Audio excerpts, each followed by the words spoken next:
All right, welcome to this Unscripted with Daniel episode. We have a lot of topics to cover. First, we're going to cover Laura Loomer and her flirtatious nature with some neo-Nazi not online, but in person.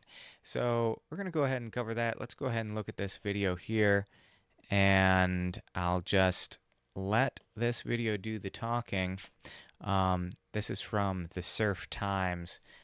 Some real good coverage there. Thank you. You're Aryan too. I know, but I'm Jewish. It's okay.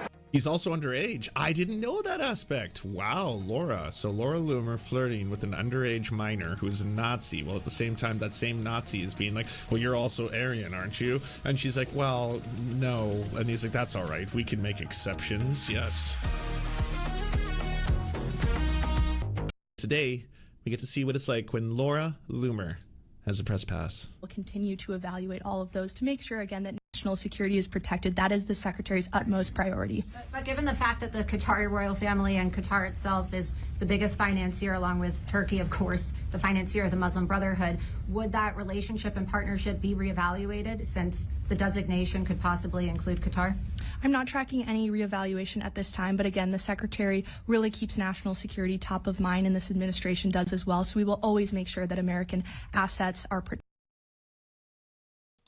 The fact that Laura Loomer is in the press corps is nuts because she herself is nuts. It's hard to describe how nuts she is, but let's see if we can't just skip to the part where she starts flirting with a Nazi, and then that sort of explains a bit of how nuts of a person she is. So let's go ahead and skip ahead to that right here. And trying to be like, I know you're a Nazi, but also you're really hot. Your hair and your eyes look so good. You're like beautiful. Thank you. You're like an Aryan degenerate goddess. Like an Aryan degenerate goddess. Thank you. Love it. Thank you. Thank you. You're Aryan too. I know, but I'm Jewish. It's okay. Because you're such a cutie. Don't mess. It's okay? What? What the fuck is in, like, I don't get this project. None of them seem like they're true believers, okay? They all pretend to be Nazis and white supremacists, and they care about the superiority of the Aryan race and all that kind of shit. And then a couple drinks later, every time it just becomes flirty time. Fix my hair. God damn it. Fix it. Fix my hair. I disagree completely. Did you fix it? I did. He's also underage. I didn't know that aspect. Wow, Laura. So Laura Loomer flirting with an underage minor who's a Nazi. Well, at the same time, that same Nazi. Like reinstated on Facebook was so hot. Like seriously. I appreciate it. It's so good. It's a good picture. Your skin and the Nazis hate me. It's fun. The alt-right people want to put me in a gas chamber. Oh my God. So obviously, if any person is able to joke around like this about this type of stuff, it tells you a bit about them. Obviously freedom of speech, but that's the first thing that comes to her mind. That's her priors, so when you look at a person, do you say, that's a fine Aryan woman over there? Probably not. That's not the first thing that comes to your mind when you see somebody who is attractive. But that's what Laura Loomer thinks. And she is in the press corps of the United States of America. Isn't that great? So let's go ahead. We're going to move on because that is nuts. And we're just going to look at this right here. Here's a tweet coming out, and I want to actually see if we can't find an article too about this. But upwards of 20 House Republicans are expected to announce their retirements in the coming weeks, with most of the retirements coming from safe seats, typically called safe seats for the Republican Party, though still potentially placing additional pressure and stress on House Speaker Mike Johnson and the party's majority in the House of Representatives, which is currently sitting at 220 to 20 it's to 213. So 220 to 213. So if 20 seats are being lost, that's way underwater. Republicans will not be in the majority at all. But obviously, we'll see what happens. But I want to go ahead and see if I can't find an article on this. So, Republicans retiring from House of Reps. Let's see what we got. Full list of Republicans leaving Congress. Let's see here. Axios. Here we have it. So this is interesting because it shows over time, which how many people were quitting. So far, it's similar to 2017, which is interesting. This is the year after Trump is elected the first time. So 26 Republicans quit then, and then now we have 2025. 26 Republicans are planning on quitting after the first year. No, not after the first year, but after his first year being elected again as the 47th president. So, but also we have a significant number of Democrats quitting, so that's important to take into account. But let's see, why are they quitting? Is there any information on why that is the case? What's driving the news? 44 lawmakers, more than 1 in 10, have announced their plan to leave the chamber. Why? Mid-cycle redistricting, awaiting word from the Supreme Court, will likely further decimate the rank of incumbents. Incivility is one explanation for the exodus. So is statewide ambition. There is a fear of political violence or dreading the prospect of winning when a Democrat announced that they won't run for re-election. So interesting. There could be obviously a change in the House. There could be a Democrat majority. And that would kick out Mike Johnson, which wouldn't that be a wonderful thing? So let's go ahead, move on to this. We have the New York Times suing the Pentagon over press access. So why are they suing? Let's go ahead and read this. The New York Times sued the U.S. Department of Defense and Secretary of Defense Pete Hegseth on Thursday in an effort to force the Pentagon to abandon its restrictive new press policy, the latest attempt by the U.S. news organization to reclaim access to government spaces. The press policy enacted last month requires journalists to acknowledge that they could be branded as security risks and have their Pentagon press badges revoked if they ask department employees to disclose classified and sometimes types of unclassified information. They're just asking for information. The lawsuit filed in the U.S. District Court for the District of Columbia also names Chief Pentagon spokesman Sean Parnell in a statement, and Parnell said, "We are aware of the New York Times lawsuit and look forward to addressing these arguments in court." At least 30 news organizations, including Fox News, The Washington Post, Reuters, chose to give up their press badges in order, rather than sign the new policy. Even Fox News, citing a threat to press freedoms and their ability to conduct independent news gathering on the world's most powerful military. Wow, even Fox News, guys. So this is, even the Republicans towing the Republican line are saying, you know what? You're actually suppressing our free speech. Okay.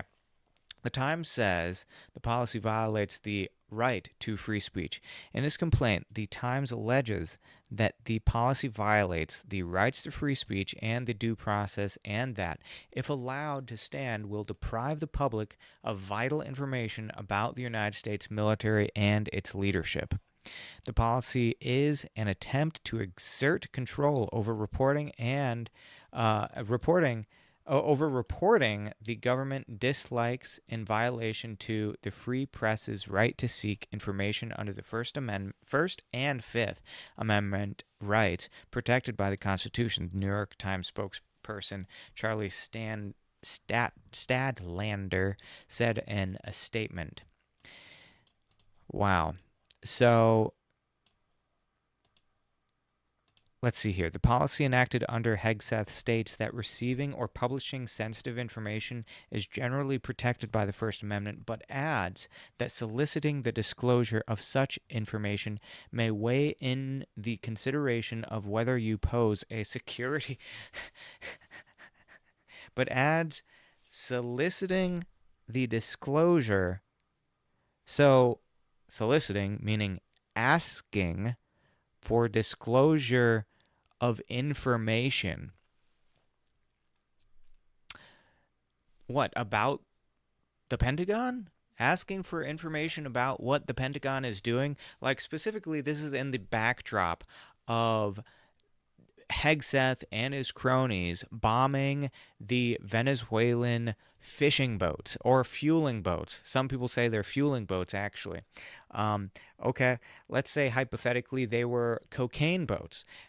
Even if they were carrying drugs, you watch that video, and can you tell me that that's not a war crime? Those people who are hanging onto the debris and then they just bomb them to smithereens. Can you say that that's not a war crime? What they then go and say when asked about this, they say, well, since we are not in a war, since we're not in a conflict, that the war crime laws don't apply.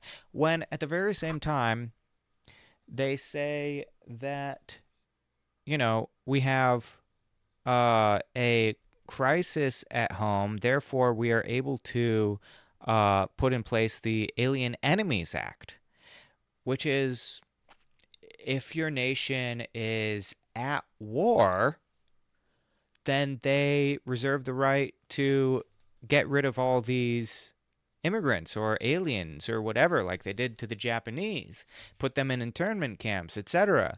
So, I mean, both can't be true. We can't both be in war and not in war unless we're like some sort of,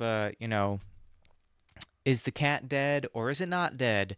Are we at war or are we not at war? Uh, they just are selectively applying the rules of what's going on to benefit themselves, obviously. But it's ridiculous. Let's continue on to the next piece that I want to cover. The Supreme Court ruling on, let's see. Let's look at this. Supreme Court weighs in on Republican appeal to end limits on party spending in federal elections.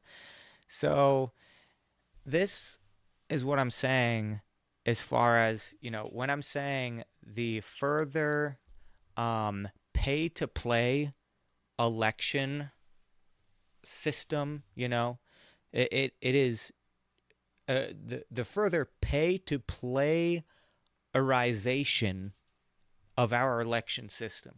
Already, it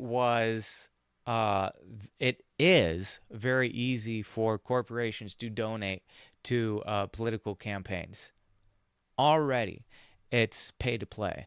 But now it's just like we are chipping away at any limits on private donors or corporate donors to be able to donate to candidates. We want to make it so that any rich person can buy an election so that we can further cement the interests of rich people, of the powerful. The powerful In their opinion, those who are trying to get this to be ruled upon, well, it's led by the Republicans, and the Supreme Court is considering a Republican-led drive, so it's the Republicans, um, and they just want the oligarchy to rule. They don't want people who they don't want people to be enfranchised. They don't want workers to have their voice be heard. They want the corporations to rule our society. They want serfdom, which obviously that's not the American dream. The American dream is that no matter the station of one's birth, one can rise up with hard work to anything. They can achieve something. They can achieve the American dream. Can we do that now? No. No, not when people are not able to vote without severely being outweighed by corporate donors. They should not have any right to vote in our elections. If they are paying different candidates, they have to get out. One person, one vote, one corporation, one vote.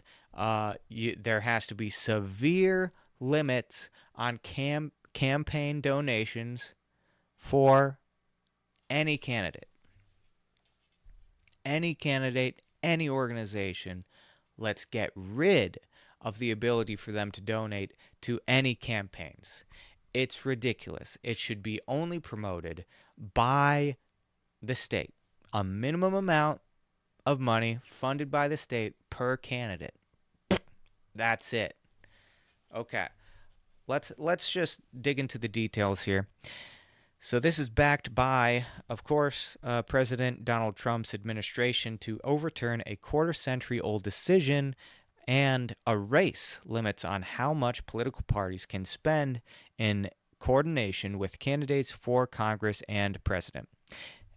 A day after the justices indicated they would overturn a 90-year-old decision limiting the president's power to fire independent agency heads, the court on Tuesday is revisiting a 2001 decision that upheld a provision of the federal election law that is more than 50 years old.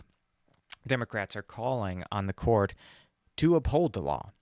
The limits stem from the desire to prevent large donors from skirting caps on individual contributions to a candidate by directing unlimited sums to the party, with the understanding that the money will be spent on behalf of the candidate. The Federal Election Commission and the GOP argue that the court should cast a skeptical eye on the limits, in line with high court decisions.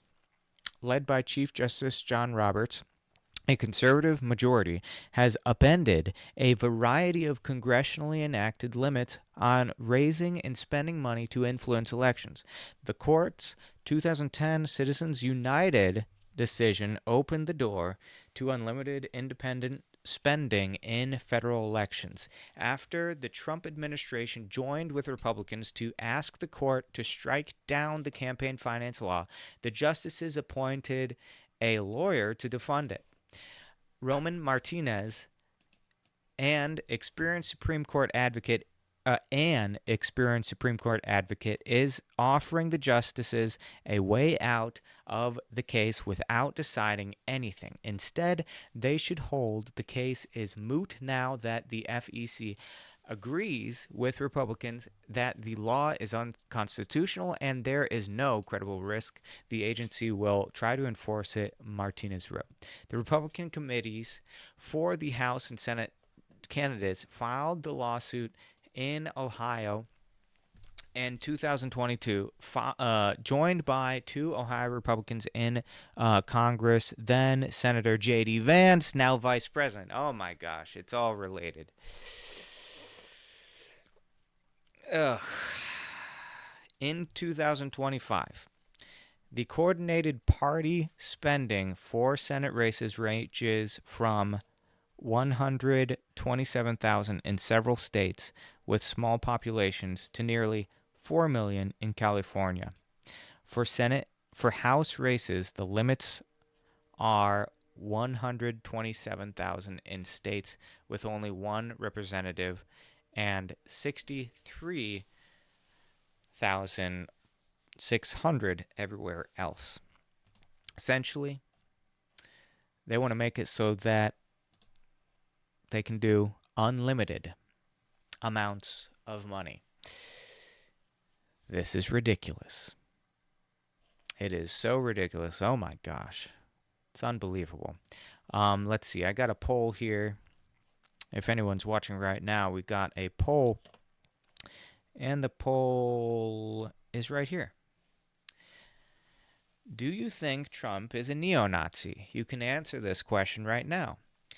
Do you think he is a neo-Nazi? Trump. Do you think Trump is a neo-Nazi? No. He just happens to like to do Nazi things. I think I mean, these are the only options. I mean, yes, he is a neo-Nazi, or he just, because obviously there's a lot of Nazi things that he likes to do, so you can just say no. Um, and we're gonna keep that open for a little bit. And let's see, do we have any watchers right now? Let's go ahead and take a look at what we got here. No comments.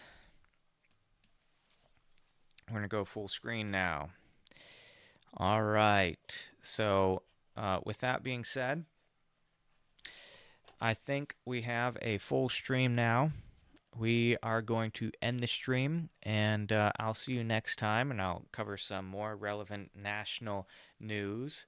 I'm going to post this on the YouTube channel. You can find me at Unscripted with Daniel there.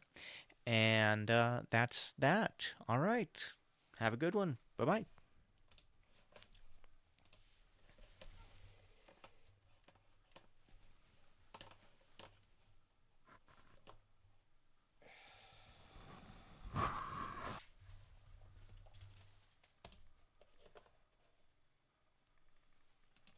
Why am I getting notifications that somebody is commenting?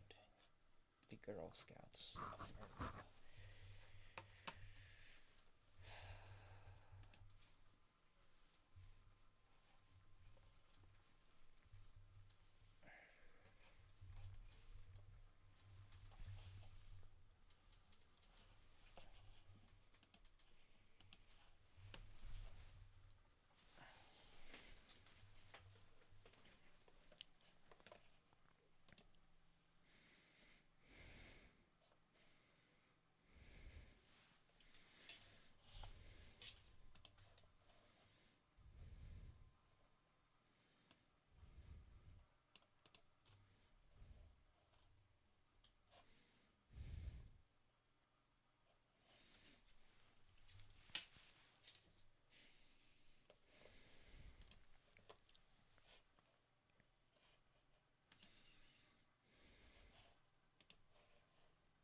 Oops.